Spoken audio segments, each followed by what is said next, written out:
Eu sou o Verbo eterno, o mesmo que falou com Moisés na sarça ardente. Minhas leis apontam para mim, Jesus, o sacrifício perfeito, o caminho da santidade e da vida eterna. Sede santos, porque eu sou santo. E sigam-me para encontrar a verdadeira libertação e a presença do Deus Pai na escuridão da história. Uma voz ecoou, trazendo ordem ao caos. Eu sou aquele Verbo. No deserto falei com Moisés, entregando a minha lei não como um fardo, mas como um mapa para a vida, um caminho de volta para a santidade perdida. Em Levítico, continuei a minha jornada com o meu povo. As leis de pureza que lhes dei sobre fluxos corporais e doenças de pele pareciam estranhas, mas cada uma era um espelho. Refletiam uma verdade profunda.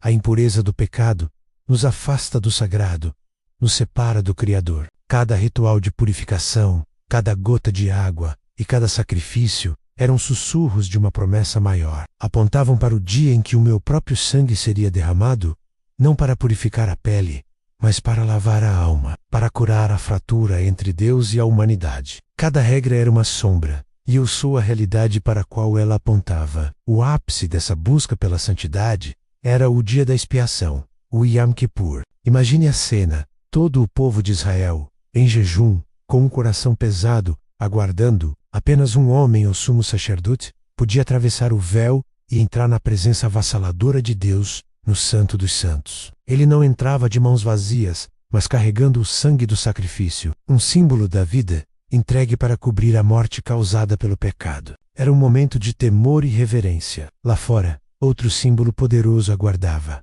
o bode expiatório. Sobre ele, o sacerdote confessava todos os pecados de Israel, transferindo simbolicamente a culpa da nação para o animal. Depois, o bode era levado para o deserto, para um lugar solitário, carregando consigo a iniquidade do povo, para nunca mais voltar. Aquilo era uma dramatização do que eu faria. Eu sou o sumo sacerdote que não entrou num santuário feito por homens, mas no próprio céu. E eu fui o bode expiatório, que carreguei sobre mim, não simbolicamente, mas realmente, o pecado de todo o mundo. Aquele ritual era a prévia da minha cruz, onde a justiça e a misericórdia se encontraram. Muitos pensam que a santidade era apenas para os rituais no tabernáculo, mas eu mostrei que ela deve permear cada fibra da vida. Ordenei leis sobre o sangue, proibindo seu consumo, porque no sangue está a vida, e a vida me pertence. Falei sobre a sexualidade, estabelecendo limites para proteger a família, a aliança sagrada do casamento.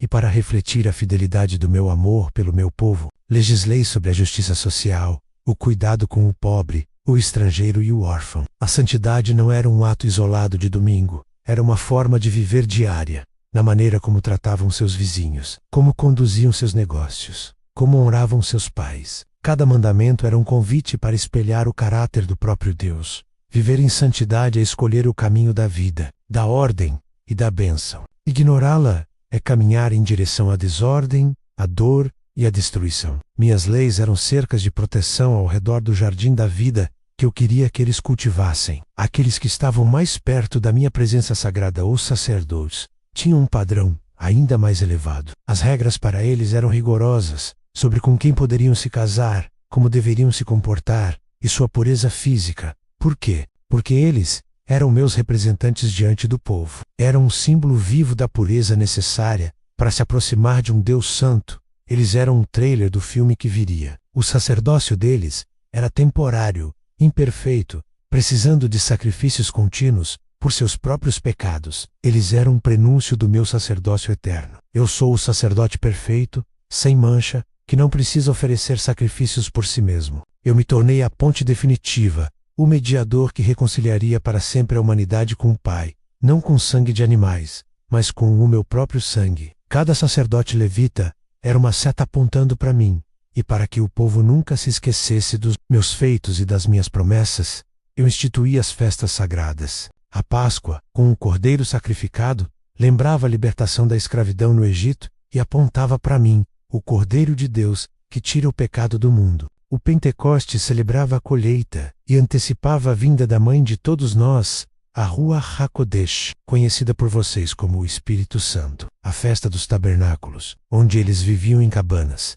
lembrava sua jornada no deserto e apontava para o dia em que eu, Deus, habitaria para sempre com o meu povo. Dentro do tabernáculo, A Monurá, o candelabro de ouro, queimava continuamente, um sinal de que eu sou a luz do mundo, uma luz que nunca se apaga. E os pães da proposição, sempre presentes na mesa, simbolizavam a minha presença constante, o pão da vida que sustenta o meu povo. Cada festa, cada ritual, cada objeto sagrado era uma aula, uma profecia encenada, um lembrete de que a história caminhava em direção a um clímax, a minha vinda. Finalmente, revelei o coração do meu reino, através das leis de justiça e do jubileu. A cada 50 anos, a trombeta soava por toda a terra. Escravos eram libertos, dívidas eram perdoadas, e a terra voltava para sua família original. Imagine a alegria, a restauração, a segunda chance. O jubileu era um lembrete poderoso de que tudo pertence a mim, e que a verdadeira libertação